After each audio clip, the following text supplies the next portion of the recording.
안녕하세요. 반갑습니다. 주갈성의 성경 가이드 시간입니다. 오늘 우리가 예레미야 9번째 같이 공부하도록 하겠습니다. 그 예레미야 책 자체가 내용이 굉장히 방대하고 많고, 또 제가 그 방학 때 또 한 달 이상 쉬고, 또 지난주에 또 명절 연휴라고 또 휴강하고 이러다 보니까 예레미야가 굉장히 길게 느껴집니다. 제가 성경 전체를 이렇게 쭉 강의를 하다 보면 제일 높은 산 꼭대기처럼 여겨지는 그 위치가 있습니다. 거기가 어디냐면 항상 예레미야 에스겔 지날 때가 그렇습니다.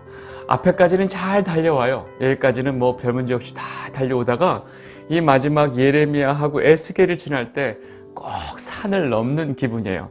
좀 힘들기도 하고, 사실 우리가 성경을 전체로 공부할 때 이때가 우리가 가장 인내가 필요한 시기입니다.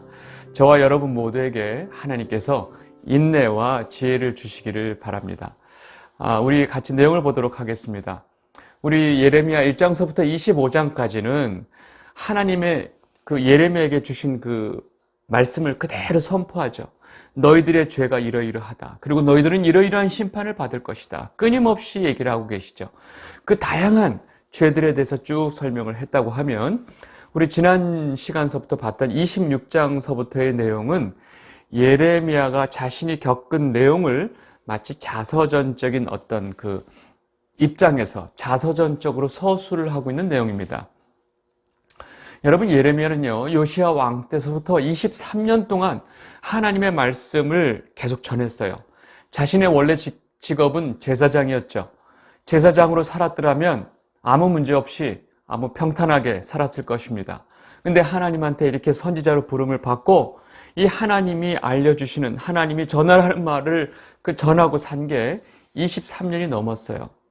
문제는 그렇게 끊임없이 하나님의 말씀을 백성들에게 전하는데 백성들이 아무도 안 들어요. 아무도. 여러분, 저는 지금 2년이 안 돼서 이렇게 카메라 앞에서 말씀을 전하는데 그래도 많은 분들이 제 이야기를 들어주고 계세요. 많은 분들이 제가 설명하는 이 성경의 내용을 많이 귀담아 듣고 계세요. 그래서 얼마나 제가 감사한지 모르겠어요. 근데 예레미야는 23년 넘도록 하나님 말씀을 전했지만 아무도 듣지 않았다는 사실이에요. 그리고 그의 말을 무시했어요. 여러분, 그냥 무시만 했을까요? 그렇지 않아요. 성전에서 제일 높다고 하는 대제사장 바로 밑에 있는 그 유사장이라고 하는 그 인간이 이 예레미야를 데려다가 때리고, 또 그 성전 안에 있는 조그만 감옥에 감금하고, 또 하나님이 너는 가서 성전에 가서 이렇게 말을 해라. 그래서 성전에 가서 그 제사장들과 백성들 앞에 하나님이 전하라고 한 말을 전하면 온갖 제사장들, 선지자들, 백성들이 너는 당연히 죽어야 하리라 하면서 다 죽이겠다고 달겨드는 거예요. 여러분, 예레미야는 이렇게 하나님의 말씀을 전하면서 거의 목숨을 내어놓고 이 일을 해야만 했습니다. 여러분, 예레미야는 왜 이런 고통을 겪어야만 했을까요? 왜요? 그것은 바로 하나님의 그 심판의 메시지를 전했기 때문에 그렇습니다. 사실은 이 심판의 메시지를 전하면서 너희가 이제라도 돌아오면, 너희가 이제라도 그 악한 길에서, 악한 행위에서 돌이켜서 내게 돌아온다면 내가 너희들에게 준비한 이 모든 심판을 내가 돌이키겠다 하고 몇 번의 경고를 주셨죠. 근데 백성들은 그 말마저도 듣질 않죠. 그리고 앞으로 바벨론, 이 갈대아 군대가 올 것인데 그들이 너희를 다 집어삼킬 것이고 너희들을 다 멸망시킬 것이다. 행여나 너희들이 그때가 되면 무릎 꿇고 그 바벨론 왕에 항복해야 된다. 여러분, 이게 하나님이 예레미야를 통해서 이 남유다 백성들에게 전했던 메시지예요. 여러분, 심판을 받는다고 하는 말 자체도 기분 나쁜데 그 심판으로 오는 그 바벨론의 군대에 항복해야 우리가 산다고 말하는 그 예레미야 메시지를 사람들이 어떻게 생각했을까요? 아주 듣기 싫어했겠죠. 여러분, 남유다 백성들이 듣고 싶어하는 메시지, 선지자들, 제사장들부터 듣고 싶어하는 메시지는 그런 메시지가 아니었어요. 자신들의 바램과 자신들의 기대와 전혀 맞지 않았어요. 그러니까 백성들이 예레미야 말을 싫어했고 그의 말을, 그가 말하는 모습을 듣기 싫으니까 저를 죽이자 하는 것이 그들의 태도였어요. 여러분, 이와 반대로 백성들이 듣고 싶어하는 메시지를 전하는 선지자들이 있었을까요? 없었을까요? 많았죠. 대부분의 거의 예레미야를 제외한 모든 선지자들이 다 백성들이 기대하고 백성들이 바라는 메시지를 끊임없이 쏟아냈어요. 여러분, 그러면 예레미야가 전하는 메시지와 그 외의 모든 선지자들이 말하는 메시지가 같았을까요? 정반대였죠. 근데 모든 사람들은 자신들이 듣고 싶어하는 메시지에 다 귀를 기울이고 있다는 것입니다. 여러분, 이 메시지는 하나님이 예레미야를 통해서 전하시는 이 메시지를 다 뒤집어서 전하는 메시지가 사람들이 좋아하고 사람들이 듣고 싶어하는 메시지였다는 사실입니다. 여러분, 그 시대가 악하고 그 시대가 하나님의 칼날이 가까워지면 가까워질수록 대부분의 선지자들은 하나님의 말씀과 전혀 상반된 메시지를 전한다는 것이 특징입니다. 오늘 이 27장의 내용을 볼 텐데 예레미야를 통해서 하나님이 다음과 같은 명령을 하세요. 보겠습니다. 예레미야 27장 2절에서 4절 말씀. 여호와께서 이와 같이 내게 말씀하시되 너는 줄과 멍에를 만들어 내 목에 걸고 유다의 왕 시드기야를 보러 예루살렘에 온 사신들의 손에도 그것을 주어 에돔의 왕과 모압의 왕과 암몬 자손의 왕과 두로의 왕과 시돈의 왕에게 보내며 그들에게 명령하여 그들이 주에게 말하게 하기를 만군의 여호와 이스라엘의 하나님께서 이와 같이 말씀하시되 너희는 너희의 주에게 이같이 전하라. 여러분, 지금 이같이 전하라 하고 그 내용은 아직 안 나온 상태인데 지금 상황을 보니까 시드기야 왕에게 그 주변국의 왕들이 다 사신을 보냈어요. 여러분, 이 상황을 우리가 잘 이해해야 됩니다. 지금 이 남유다뿐만 아니라 이 새로 신흥 이 바벨론이라고 하는 나라가 남유다뿐만 아니라 그 주변의 모든 나라들에게 어마어마한 위협이 된 거예요. 그러니까 두려움이 있으니까 어떻게 돼요? 이 나라들이 다 동맹이 되는 거예요. 이럴 때는 힘을 합치죠. 왜요? 살아남기 위해서 평상시 싸우다가도. 그래서 이 남유다 시드기야 왕에게 그 에돔, 모압, 암몬, 두로, 시돈의 왕들이 사신을 보내서 하나의 동맹국으로서 아주 굉장히 중요한 회의를 해야 되는 거예요. 우리가 이렇게 모여서 우리가 힘을 합해서 저 바벨론의 그 위협으로부터 우리를 지켜냅시다. 여러분, 이 상황에 그 각국의 사신들이 와 있는 시드기야 왕과 모여 있는 그 상황에 하나님이 예레미야에게 뭐라 그러냐? 너는 줄과 멍에를 메고 그 사신들이 있는 곳으로 가서 내가 전하고자 하는 말을 전해라 그러는 거예요. 여러분, 이 줄과 멍에는 뭐냐면 죄인들이 목에 거는 멍에예요. 멍에. 아주 우스꽝스러운 상황이 되는 거죠. 그럼 무슨 내용을 전하느냐? 예레미야 27장 8절 보겠습니다. 여호와의 말씀이니라. 바벨론의 왕 느부갓네살을 섬기지 아니하며 그 목으로 바벨론의 왕의 멍에를 매지 아니하는 백성과 나라는 내가 그들이 멸망하기까지 칼과 기근과 전염병으로 그 민족을 벌하리라. 이게 예레미야가 멍에를 메고 가서 이 각국의 사신들 앞에서 시드기야 왕 앞에서 하는 메시지였어요. 너희들 동맹을 해서 바벨론을 대항한다고? 그런 생각하지도 마. 너희들은 이제 앞으로 바벨론의 칼날이 느부갓네살이 너희를 치러 올 때 너희들은 딴소리 하지 말고 그 바벨론 왕의 멍에를 다 메고 그 백성을, 그 바벨론 왕을 섬겨. 안 그러면 내가 칼과 기근과 연병으로 너희들을 다 벌할 거야. 이게 예레미야를 통해서 각국의 사신들에게 전하는 메시지였어요. 여러분, 이런 말을 각국의 대표들이 모여있는 자리에서 말하기가 쉬울까요? 물론 이것이 어떻게 허락이 되었는지 모르지만 하나님께서 시킨 이 일을 예레미야는 가서 전했어요. 아주 기가 막힌 상황이죠. 그러고 나서 예레미야는 시드기야에게 또 이와 같이 이야기를 합니다. 예레미야 27장 12절. 내가 이 모든 말씀대로 유다의 왕 시드기야에게 전하여 이르되 왕과 백성은 바벨론 왕의 멍에를 목에 메고 그와 그의 백성을 섬기소서. 그리하면 사실이라. 여러분, 지금 계속 무슨 얘기하고 있는 거예요? 왕이시여, 이제 바벨론이 오면 당신은 그 바벨론 왕에게 항복하고 그와 그의 백성을 섬기소서. 바벨론 왕에게 항복하라는 거예요. 그리고 예레미야가 무슨 말을 하냐? 지금 왕 주변에 끊임없이 거짓으로 선포하는 거짓 선지자들의 메시지를 조심하십시오. 여러분, 지금 예레미야가 이렇게 말을 하는 상황은 우리가 쉽게 이해할 수 있어요. 쉽게 우리가 추측할 수 있습니다. 왕 주변의 대부분의 선지자들은 뭐라고 말을 했을까요? 앞으로 바벨론이 이 나라에 쳐들어오게 된다면 하나님께서 그 모든 바벨론의 모든 권세와 힘을 무찌르실 것입니다. 하나님께서 그 모든 위협으로부터 왕을 지켜주실 것입니다. 굉장히 듣고 싶어하는, 또 굉장히 원하는 말만 했겠죠. 그래서 지금 다음과 같이 예레미야가 말합니다. 예레미야 27장 14절에서 15절 말씀. 그러므로 당신들은 바벨론의 왕을 섬기게 되지 아니하리라 하는 선지자의 말을 듣지 마소서. 그들은 거짓을 예언함이니이다. 이는 여호와의 말씀이니라. 내가 그들을 보내지 아니하였거늘 그들이 내 이름으로 거짓을 예언하니 내가 너희를 몰아내리니 너희와 너희에게 예언하는 선지자들이 멸망하리라.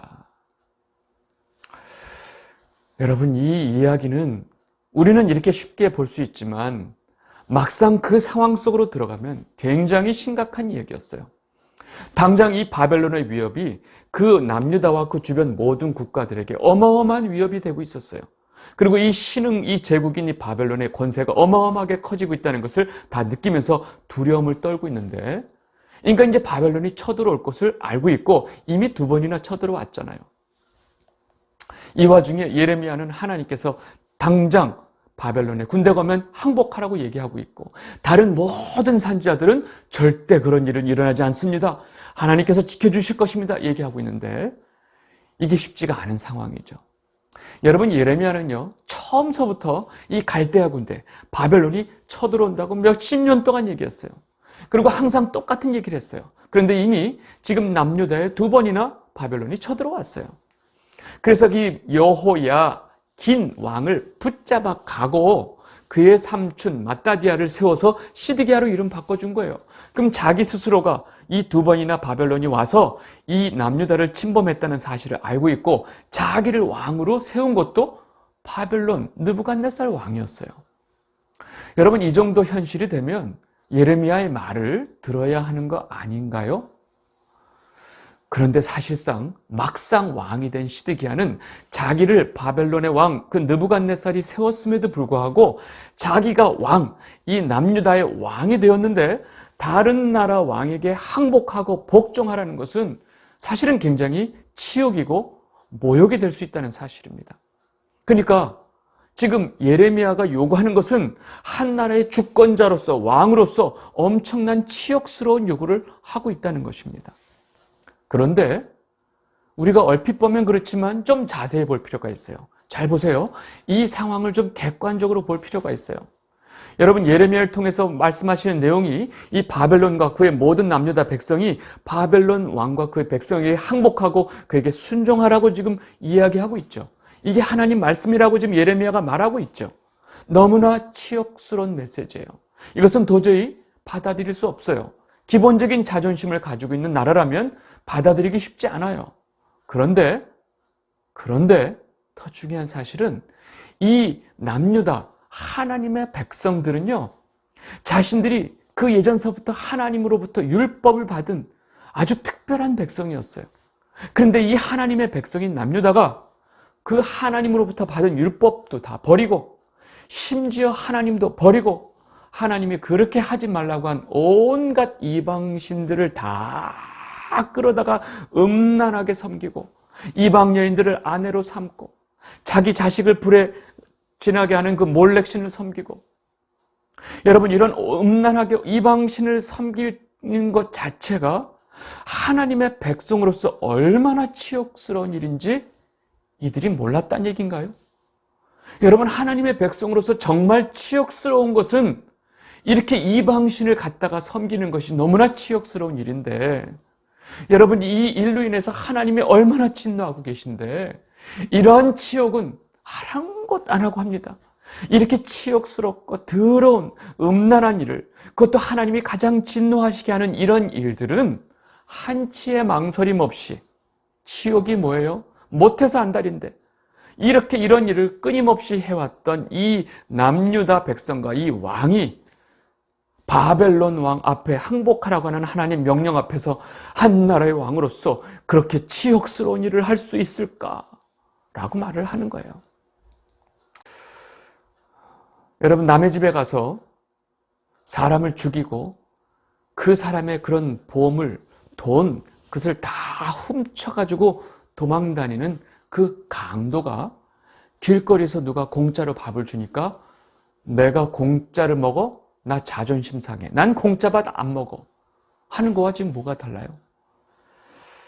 여러분, 이런 코미디가 없는 거예요. 여러분, 지금 제가 드리는 말씀 잘 이해가 되시죠?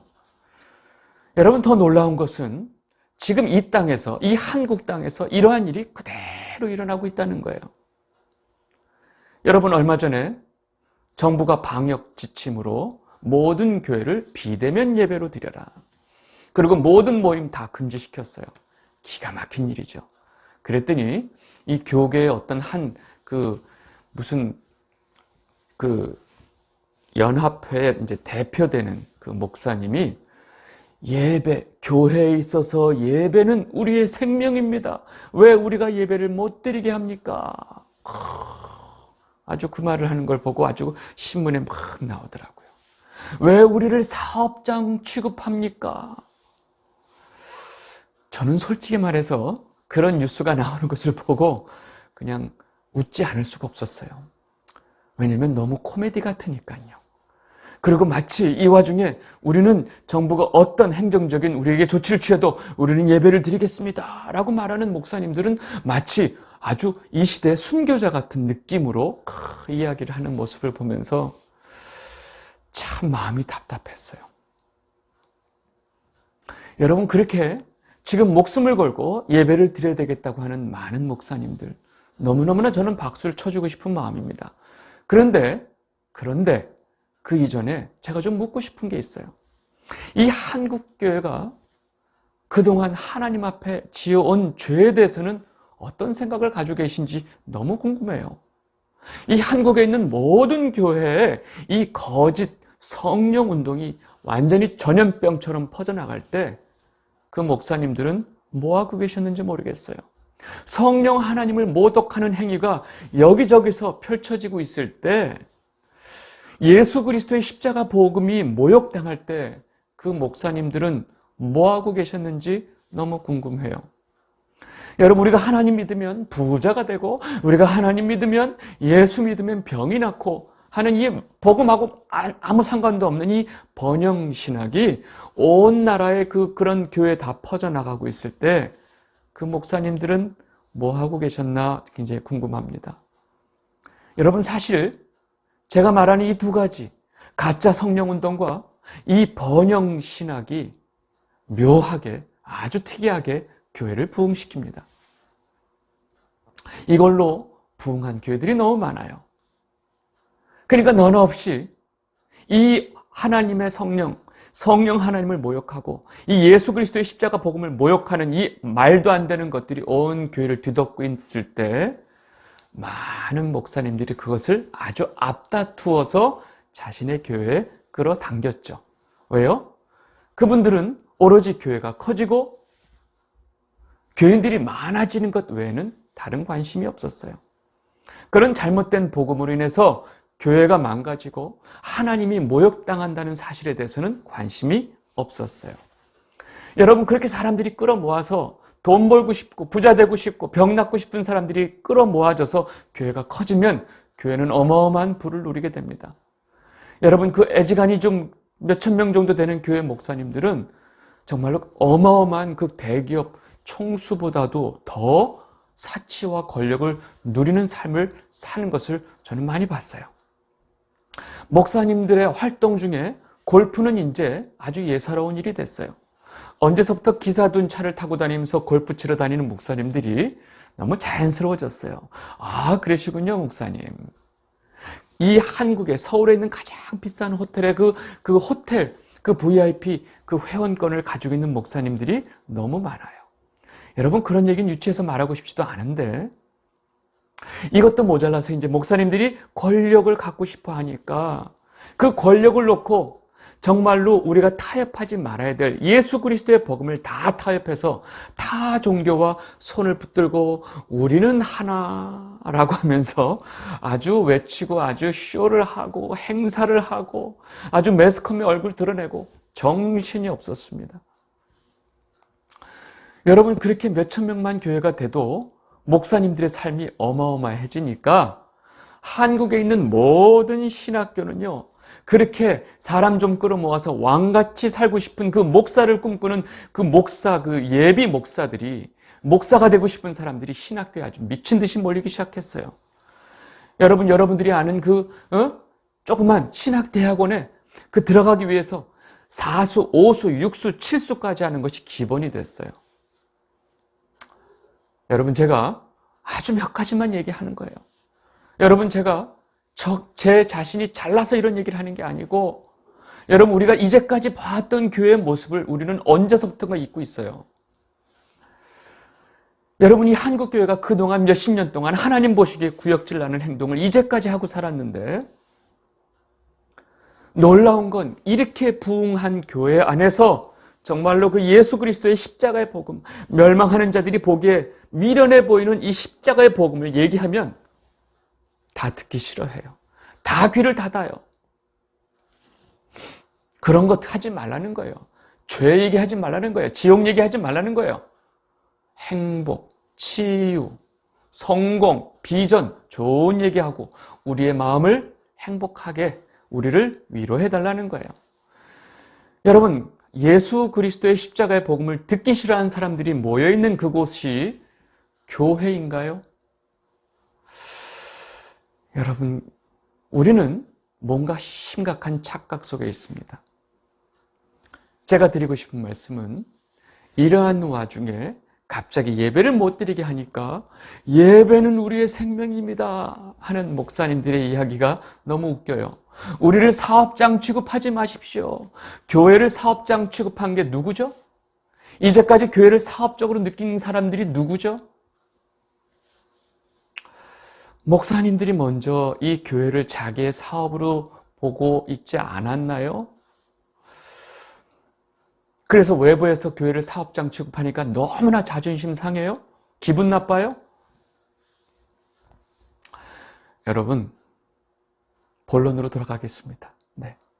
여러분, 지금 우리가 겪고 있는 것은, 이 악한 정부를 통해서 교회에게 핍박을 주고 있는 것은 그 원인이 어디 있는지 다른 데 탓하지 말고 바로 저와 여러분, 이 한국에 있는 모든 교인들, 또 목사님들이 있다는 사실을 제가 드리고 싶은 말씀입니다. 여러분, 다시 본론으로 돌아와서, 여러분, 예레미야가 이렇게 멍에를 메고 시드기야 왕과 각 나라에서 모여있는 사신들 앞에 가서 이런 재수없는 얘기를 한 거예요. 너희들은 딴 생각하지 말고 여호와께서 내게 말씀하시기를, 너희들은 바벨론 왕이 쳐들어왔을 때 다 거기에 순종하고 거기에 순복하고 바벨론 왕의 멍에를 메어라 하는 게 이 예레미야의 메시지였어요. 이런 메시지를 하고 나서 반드시 여기에 반대급부의 선지자가 튀어나오겠죠?